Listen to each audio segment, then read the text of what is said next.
So, Nächster Halt. Bonn Hauptbahnhof. Next stop. Bonn Central Station. pumunta na tayo sa aking kaibigan. Kasi nga, galing siyang ngayon, galing Krankenhaus siya, nasa hospital siya. Nasa hospital yung kaibigan ko. Syempre, dito naman kasi sa Pilipinas is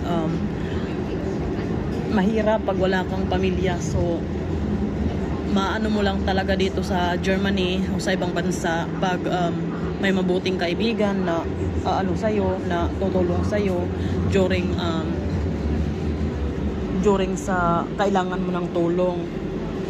So, dahil kaibigan ko si paring Tony sa aming church, nakikita namin siya na mabait naman sa akin, mabait naman sa grupo. So, nabalitaan ko sa Facebook na nandun siya sa doktor, dating sa doktor. Tapos ngayon, na-confine daw siya 1 week na. So ako naman, dahil nag-aaral ako, so hindi ko po siya nadalaw agad-agad. Pero nung may kaibigan kasi din ako na best friend niya, sabi ko, nasaan ba si paring Tony? Ano bang nangyari? So nagsabi siya sa akin na andun daw, na overfatigue, na pneumonia daw yung sa kanya. Kasi siyempre, sa katandaan na rin, mahirap din kasi dito sa Germany pag ikaw lang talaga mag-isa, matrabaho ka pa, tapos ka pa sa mga church, mga ganyan, mga choir. So tumutulong po talaga siya sa mga choir ng ganon. So siguro sa dami-dami naman ng ginagawa niyang kabutihan sa mga sa mga tao. So ang nangyari po ngayon is na hospital talaga siya, na overfatigue talaga siya. Ngayon naman po pupuntahan natin siya sa hospital. Nandun po yung isang kaibigan ko, nag-aantay kanina pa po yun, mga anong oras na yun, mga alauna nandun na siya.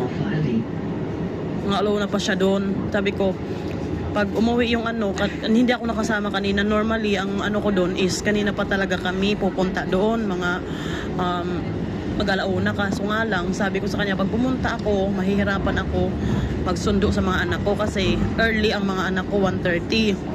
Ang sabi ko naman sa kanya, ang asawa ko nasa nasa kaibigan niya kasi may asikasuhin na papel. So dahil nga natapos na yung asawa ko ng early, ngayon umano sa bahay, yung umuwi na sa bahay. Tapos ngayon, ayun na nga, na buti na lang sabi ko, in-explain ko na yung kaibigan ko nasa hospital. So syempre wala naman yung pamilya. So sino pa ba kung kaming mga Pilipino ang So, ang ginawa ko, nasabi na niya, sige, puntahan mo doon. Ang ginawa ko, before ako pumunta, sabi ng kaibigan ko, wag ka na daw magdala. Wag na daw ako magdala ng pagkain. Ang importante daw is nandun kami magpakita para hindi naman siya maboring, ganyan ba. So ang ginawa ko naman, kasi hindi naman talaga ako pupunta sa mga tao pag wala akong mga dala, lalo na pag nasa hospital. Syempre kailangan kumain, kailangan maging healthy. So kahit na busy ako, pero syempre nagagawa natin ng paraan kahit anong mangyari, di ba? Kahit ano naman talagang mangyari.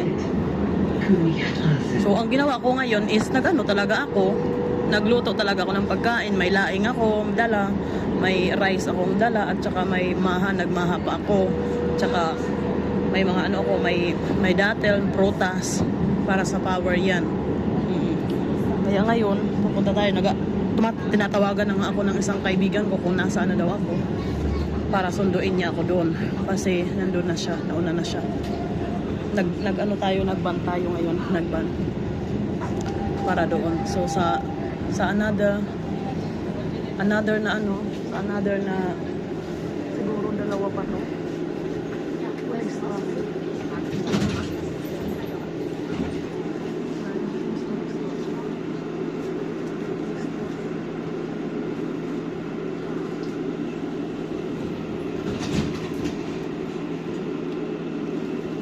Dapat to ka rin Straße.